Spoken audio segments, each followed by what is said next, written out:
Shalom saudara yang terkasih di dalam Tuhan. Bersemangat untuk bertemu Tuhan hari ini, amin. Mari kita bawa hati kita, mari kita bawa setiap kerinduan hati kita untuk kita datang memuji dan menyembah Tuhan. Terima kasih Tuhan, kami bersyukur Tuhan. Saat ini kami datang Tuhan dengan rasa syukur kami, dengan rasa sukacita kami Tuhan. Kami mau Tuhan menghadap hadirat-Mu Tuhan, karena kami memuji Engkau Tuhan yang luar biasa. Kami bersyukur atas setiap penyertaan-Mu sepanjang minggu ini Tuhan. Kami ada semua karena anugerah-Mu Tuhan. Dan saat ini Tuhan, biar Engkau yang bertata di dalam pujian kami Tuhan. Dan hanya Engkau yang ditinggikan di dalam pujian penyembahan kami. Di dalam nama Tuhan Yesus, haleluya, amin.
pujimu rasakan kehadiran Tuhan.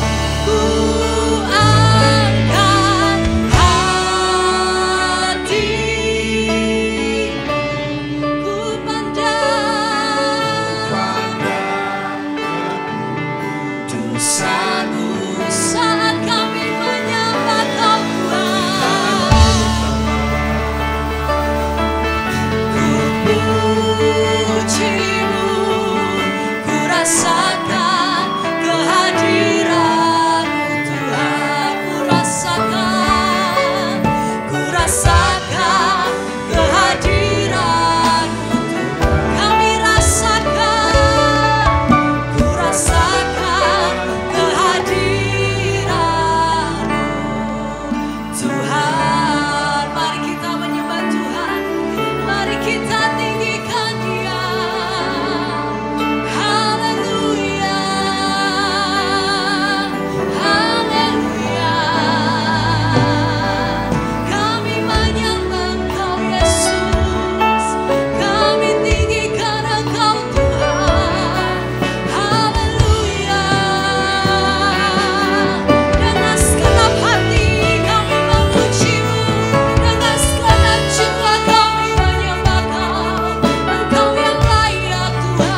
Yesus, haleluya, amin.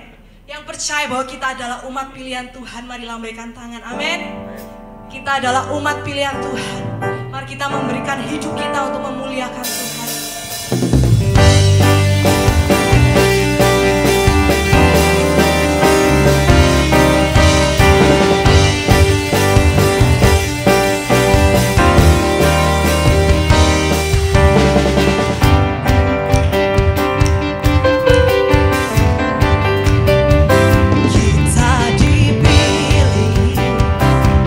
Segala bangsa kita dipilih.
mengasihi kami Bapa. Kau tidak pernah memandang setiap masa lalu kami Tuhan. Dunia boleh menolak kami Tuhan, tapi kami percaya Engkau Tuhan yang menerima kami dengan sepenuh hati Tuhan. Terima kasih Bapa.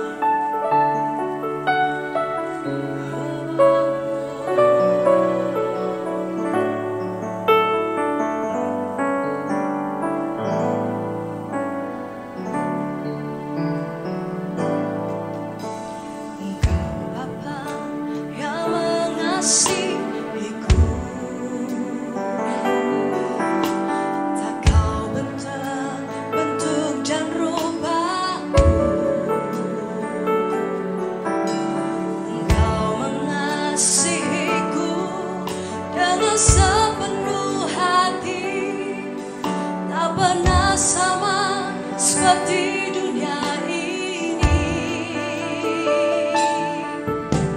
Engkau Bapa yang mengajariku melewati badai yang kelahiru. Engkau membuatku terbang bagaikan raja wali, mengatasi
berjalan sendirian, sebab Kau Bapa-Ku yang baik.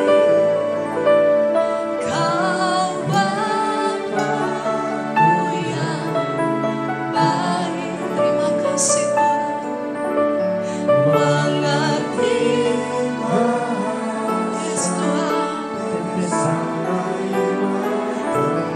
Tak Kau biarkan ku berjalan sendirian, sebab Kau Bapa-Ku yang baik.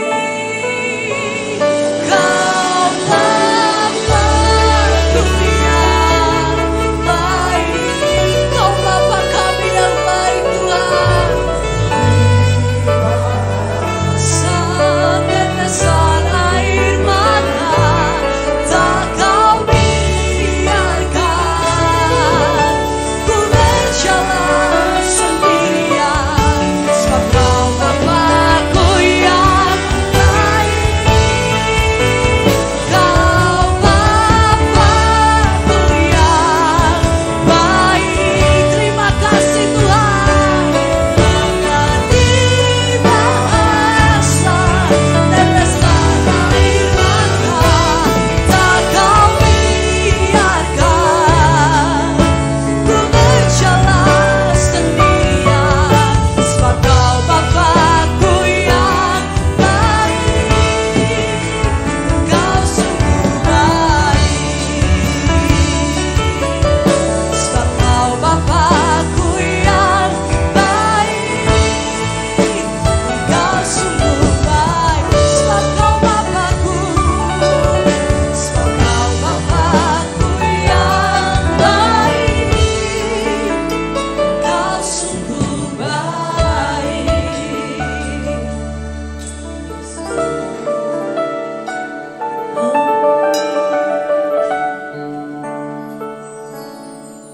Terima kasih Tuhan hari ini atas kebaikan, atas berkat-berkat yang terbaik yang Kau siapkan bagi kami semua.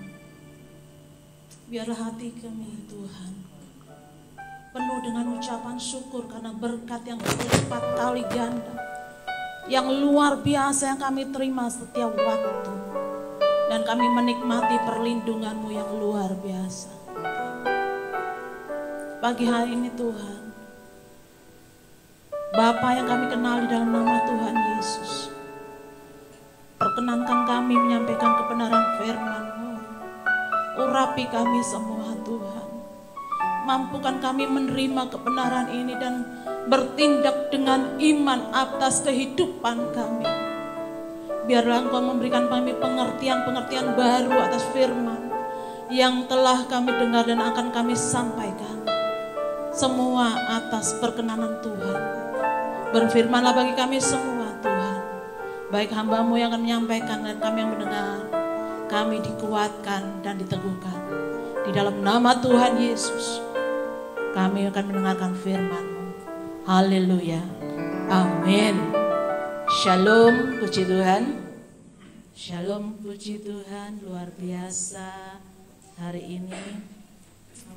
Sehat ya Bapak Ibu. Puji Tuhan. Ada sukacita? Haleluya.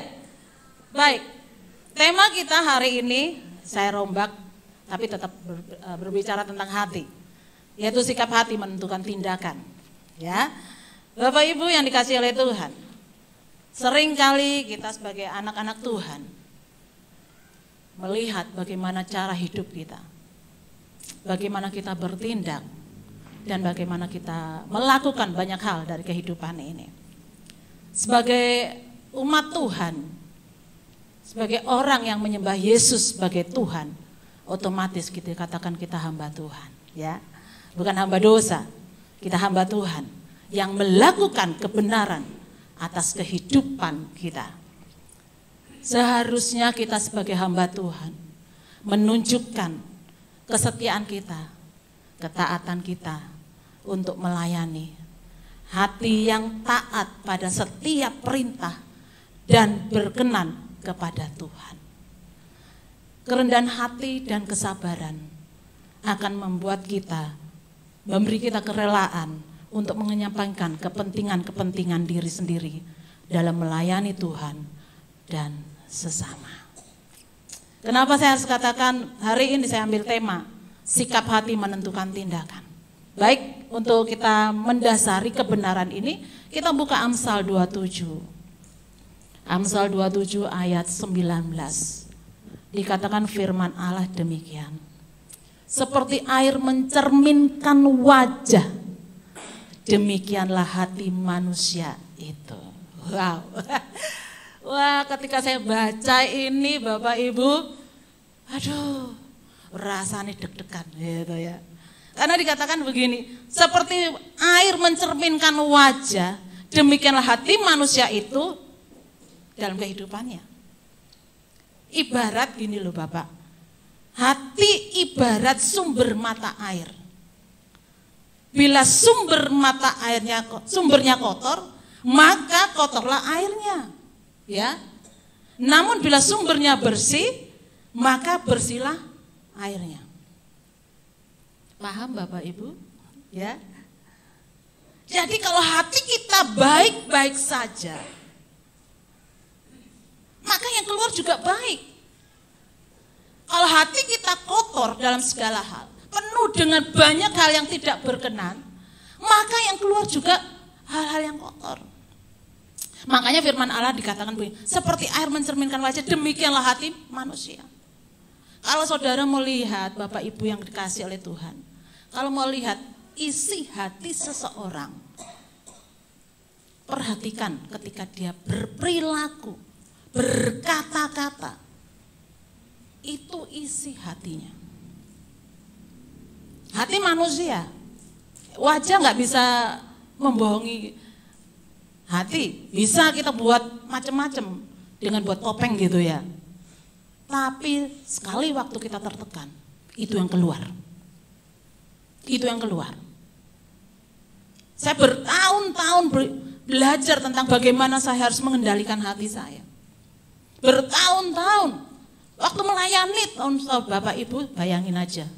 Lah keluar firman, tapi keluar juga kata-kata yang kurang pas. Itu kan gak enak, jadi batu sandungan. Ketika 24 tahun saya di Samarinda, saya mulai belajar melayani mulai dari nol tahun 95. Bisa dibayangkan background saya kan bukan seorang hamba Tuhan, bukan lulusan teologi awalnya. Tapi panggilan itu membuat saya harus tunduk dalam otoritas Allah. Saya ambil keputusan dan saya mulai dari nol, begitu ya. Ketika saya juga keluar dari sana, saya ke Rogo Jampi, saya harus juga mulai dari nol. Untuk mengenal wilayah pelayanan yang Tuhan anugerahkan dalam kehidupan saya. Makanya betapa pentingnya hati ini bagi kita, bagi Tuhan juga. Sehingga firman Tuhan mengingatkan begini dalam Amsal 4 ayat 23. Jagalah hatimu dengan segala kewaspadaan, karena dari situlah terpancar kehidupan. Jadi hati ini harus dijaga dengan penuh kewaspadaan. Gak boleh sembarangan, gak boleh lepas kendali. Kalau hati kita tidak jaga dengan kewaspadaan, maka yang keluar itu loh yang tadi saya sampaikan itu. Tuhan Yesus sungguh mengajar kita. Firman Allah dari Amsal ini, jagalah hatimu, jagalah hatimu. Daud aja ngomong kepada Tuhan, dia bilang gini dalam Mazmur 139 ayat 23. Selidikilah aku ya Allah dan kenalah hatiku. Ujilah aku dan kenalah pikiran-pikiranku. Dalam Mazmur 26 ayat 2 juga dikatakan, ujilah aku ya Tuhan dan cobalah aku. Selidikilah batinku dan hatiku. Kalau kita masuk kelas konseling, yang utama dan terutama itu hati. Orang waras dan tidak waras itu kelihatan dari hatinya. Ketika saya mengkonseling seseorang, Saya cuma tanya, bagaimana keluargamu? Bagaimana keadaanmu? Enggak firman langsung kok, blek. Kaget uang-uangan. Latar belakangnya tidak seperti kita yang tahu firman. Kita harus mulai dari akar permasalahannya. Dia anak kandung atau anak apa gitu ya. Ini yang perlu kita pahami. Karena didikan dalam keluarga itu mempengaruhi perilaku manusia itu di luar. Makanya kalau ada anak-anak yang pahit hatinya, orang-orang yang pahit hatinya nggak pernah diberes, maaf ya, sampai tua pun akan mengalami pahit hati. Ketika dia berhubungan dengan orang lain, tidak bisa sinkron, karena bahasa hatinya dan perilakunya itu bertolak belakang. Maaf Bapak Ibu, bahasa saya agak kasar. Tapi saya belajar untuk menghaluskan bahasa itu. Ternyata hati tidak dengan sendirinya bersih Bapak Ibu dalam kehidupan kita. Kita harus terus-menerus menjaganya. Makanya Tuhan katakan, jagalah hatimu dengan segala kewaspadaan, agar tidak tercemari. Bayangkan, ya, kalau isi hati kita ini begitu, itu dalam hati kita itulah yang keluar. Menilai manusia atau seseorang, berarti kita juga sedang melihat isi hatinya. Jadi kalau kita melihat menilai seseorang, Bapak Ibu mungkin menilai saya bisa melihat isi hati Anda. Karena takaran yang kita pakai untuk menilai itulah takaran hati Anda. Halo, betul ya? Standar penilaian kita pakai dari standar kehidupan kita. Kalau kita melihat seseorang dengan firman Allah, maka keluar adalah yang luar biasa. Bukan kebobrokannya, tapi berkat perkataan yang keluar dari hati kita. Tetapi ada, Bapak Ibu, ada beberapa kendala ketika seseorang mengevaluasi ketika menilai dirinya sendiri. Kendala yang terbesar adalah yang pertama, ya dengar baik-baik. Saya juga begitu waktu itu. Keakuan yang besar atau ego, kesombongan diri, kemunafikan, atau keengganan untuk berubah. Kendala terbesar untuk kita berubah dalam kehidupan kita apa? Keakuan ego kita itu loh. Sombongnya orang Islam ya. Tuhan itu benci banget orang yang sombong. Terus kemudian munafik, udah tahu bener, udah bilang itu salah, tetap melakukannya. Itu munafik banget. Atau keengganan untuk berubah.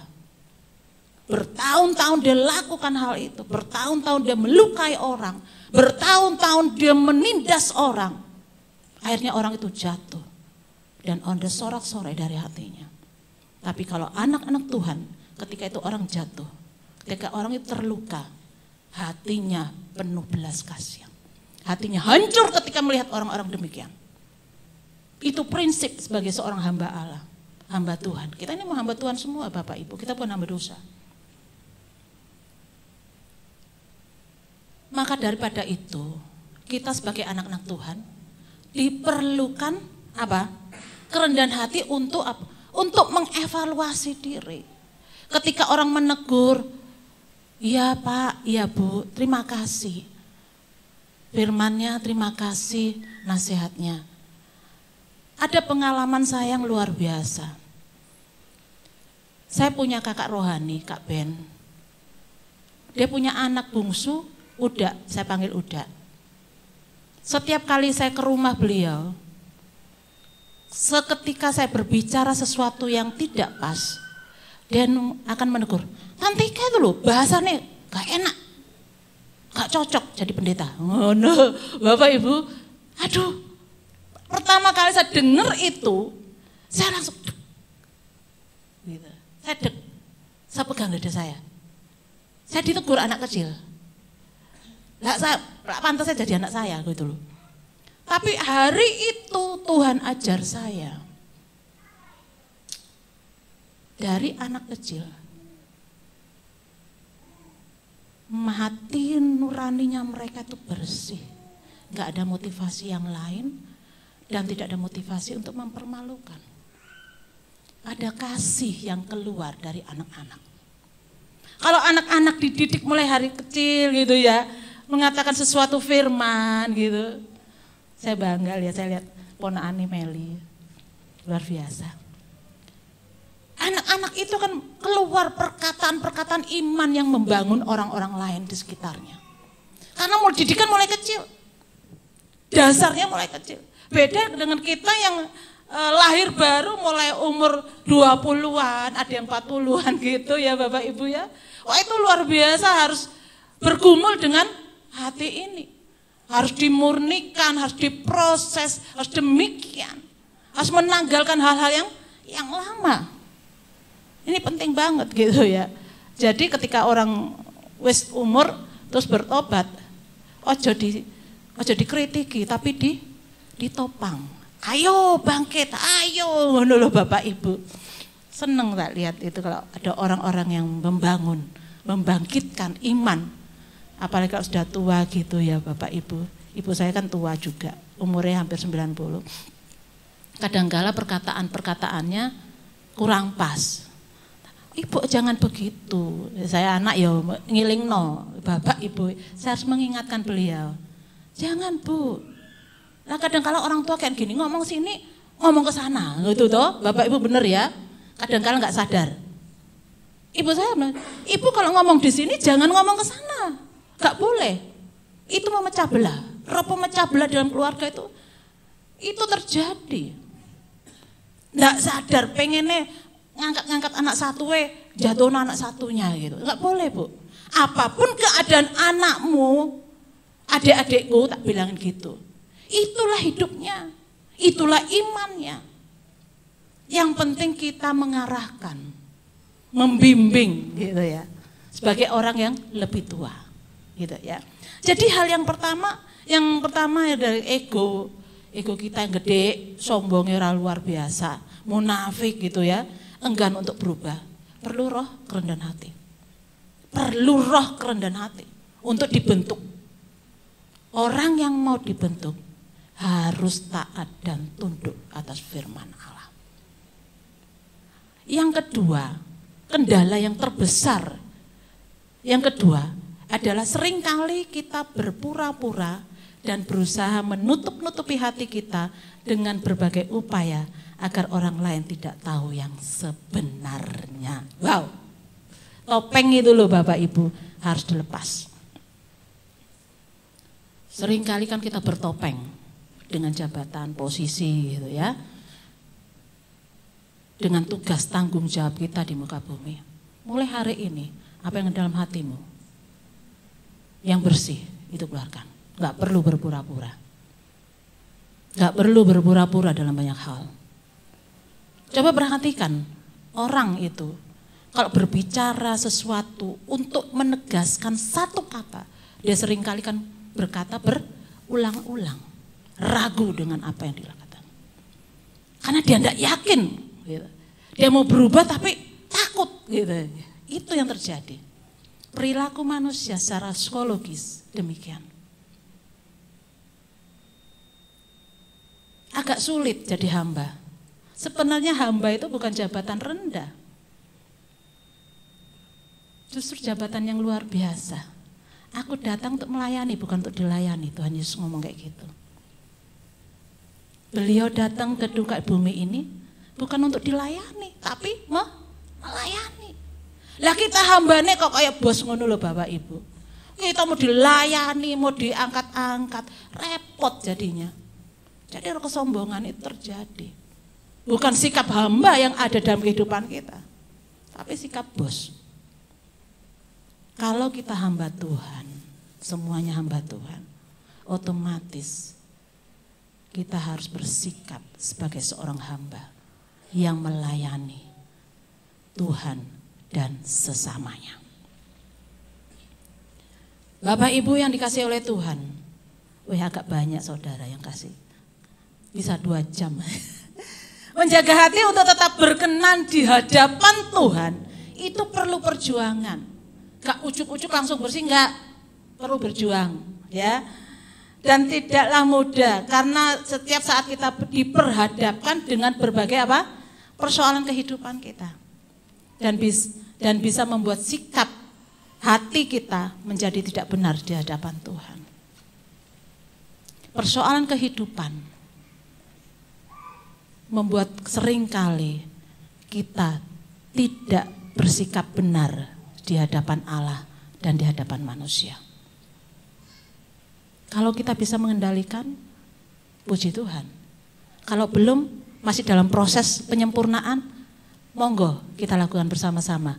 Kalau enggak mampu, minta doa teman-teman yang lain. Topang dalam doa, saya lagi proses Tuhan.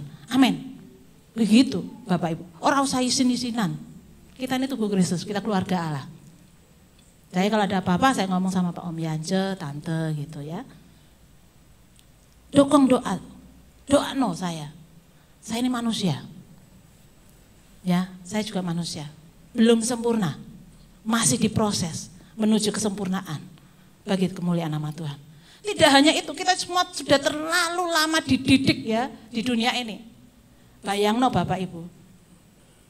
Disiplin dalam keluarga berbeda dengan cara Tuhan mengelola hidup kita. Sehingga hati kita sudah terlanjur dipenuhi dan dicemari hal-hal yang tidak baik atau hal yang tidak memuliakan Tuhan. Didikan dalam keluarga, didikan dalam lingkungan, didikan dalam banyak, kita sudah dicemari gitu.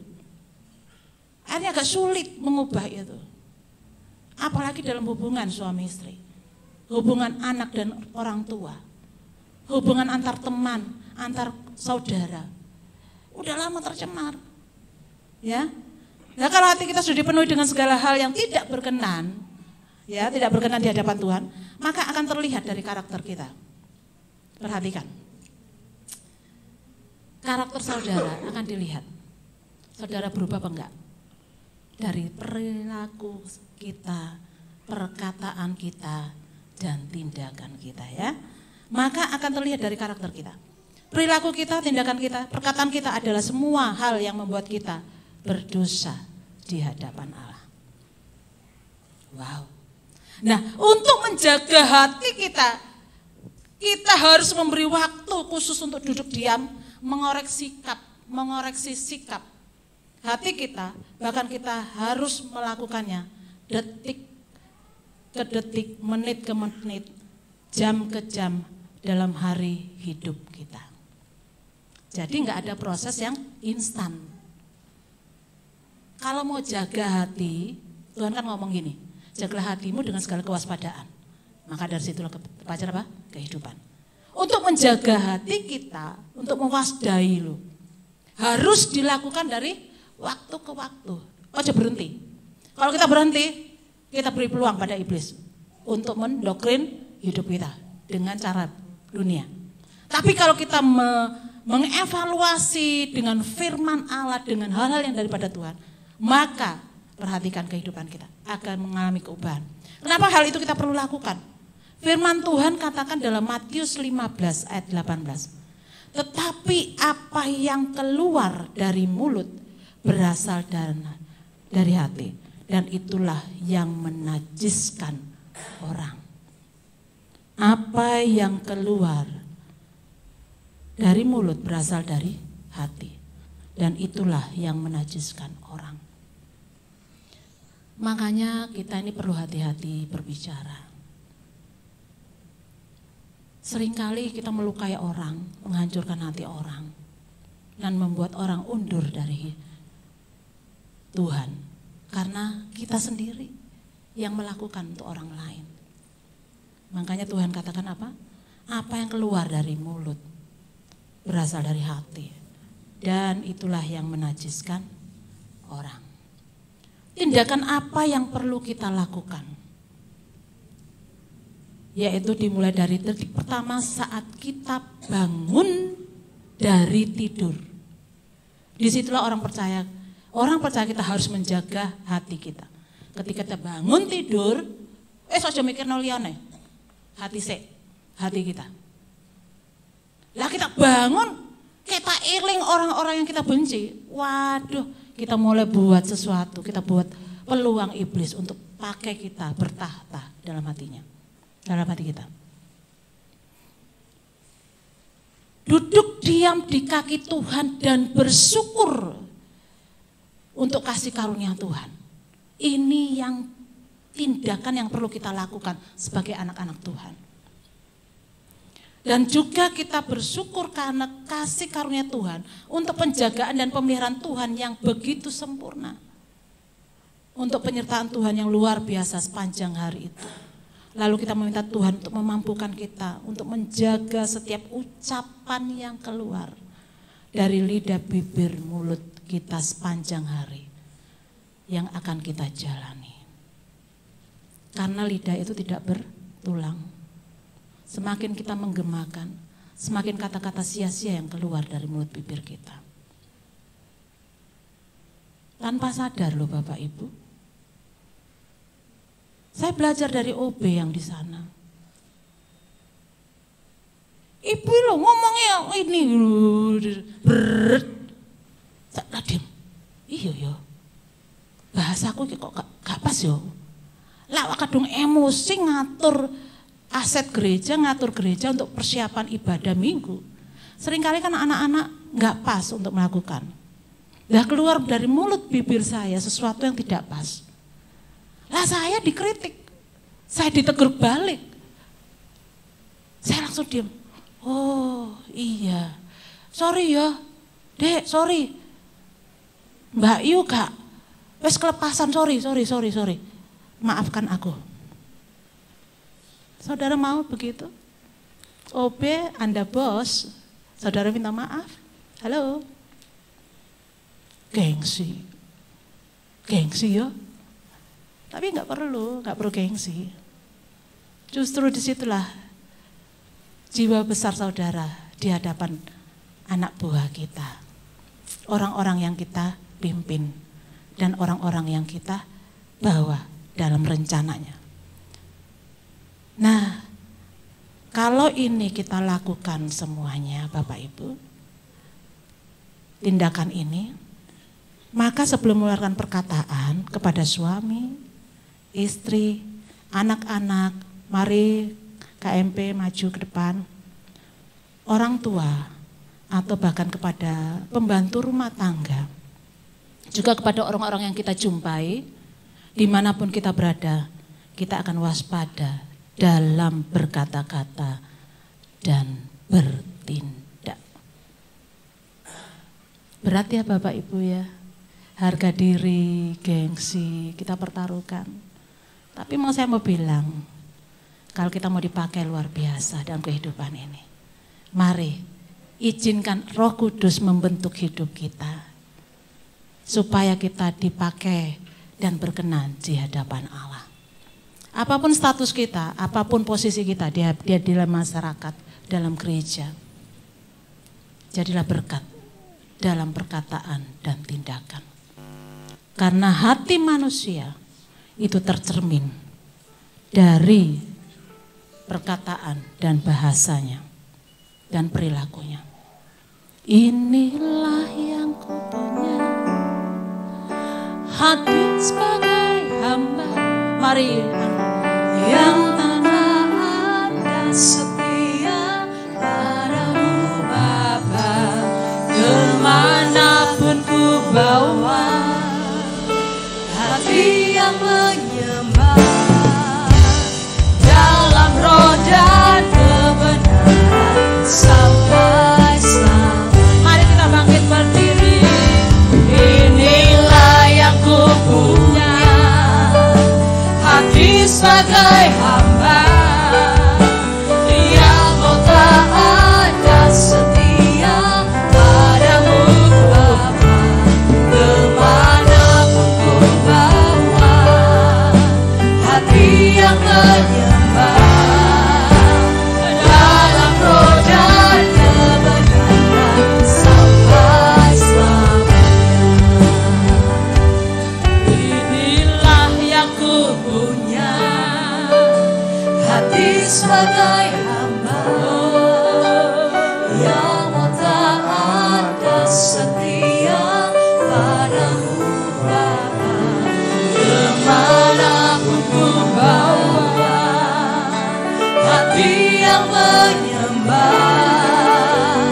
dalam roh dan kebenaran sampai selama. Inilah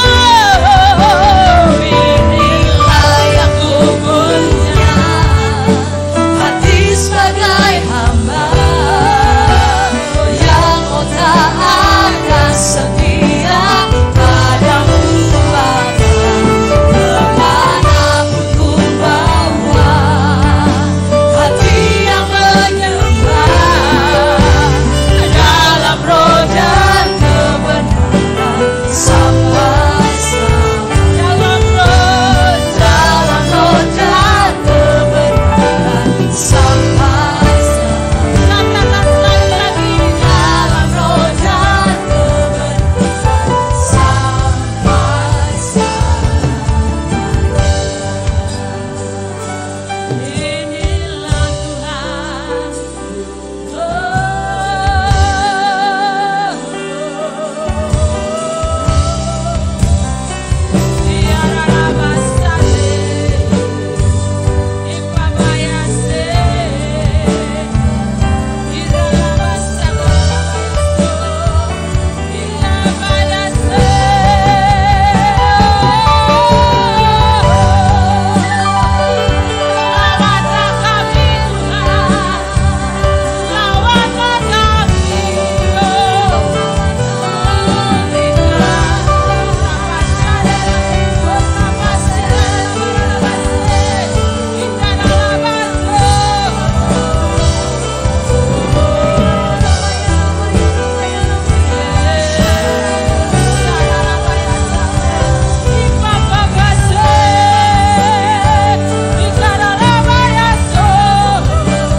Terima kasih.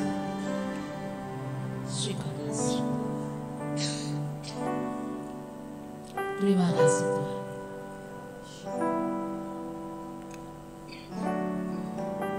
Kalau hatimu pahit, minta Roh Kudus untuk memampukan kau. Merdeka di dalam kasih Kristus.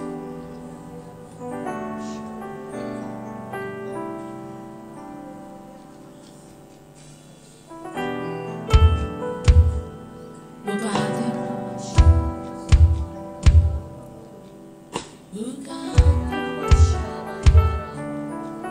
Buka hatimu.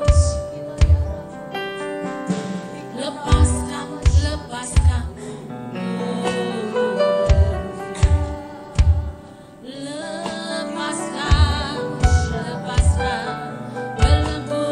Belenggu yang mengikat. Minta kekuatan Roh Kudus. Ya Rabba Syaralabaya.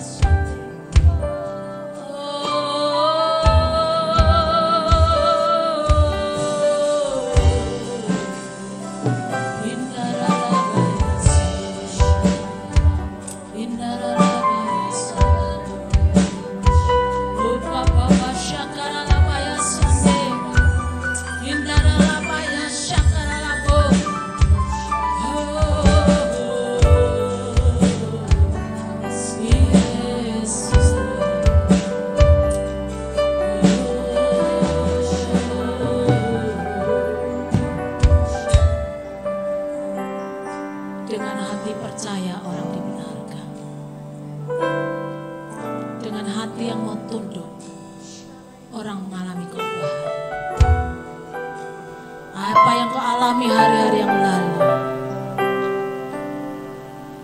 jangan izinkan kau diikat dengan hal-hal demikian. Tapi maju terus, arahkan pikiran hatimu dan roh-Mu kepada Yesus Tuhan.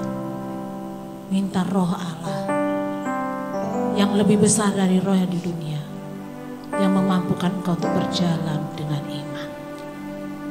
Bapa, di dalam nama Yesus, hamba-Mu boleh berhenti berbicara, tapi roh-Mu yang kudus tidak akan berhenti mengajar kami, bahkan hamba-Mu yang menyampaikannya. Bawa kami terus dalam pengalaman-pengalaman rohani bersama-Mu, hal-hal yang baru yang Tuhan izinkan, supaya kami mengalami Tuhan dalam banyak hal. Sehingga ketika proses kehidupan itu terjadi, kami tetap teguh berdiri. Kami tidak akan mendengar kata orang, tapi kami pegang firman Allah yang teguh sebagai batu karang yang hidup bagi anak-anak-Mu. Berkati kami semua Tuhan. Urapi kami dengan kemampuan Allah yang luar biasa. Hikmat dan wibawa Allah menyertai kami. Apa yang kami kerjakan Tuhan buat berhasil. Terima kasih Bapa. Di dalam nama Yesus. Haleluya.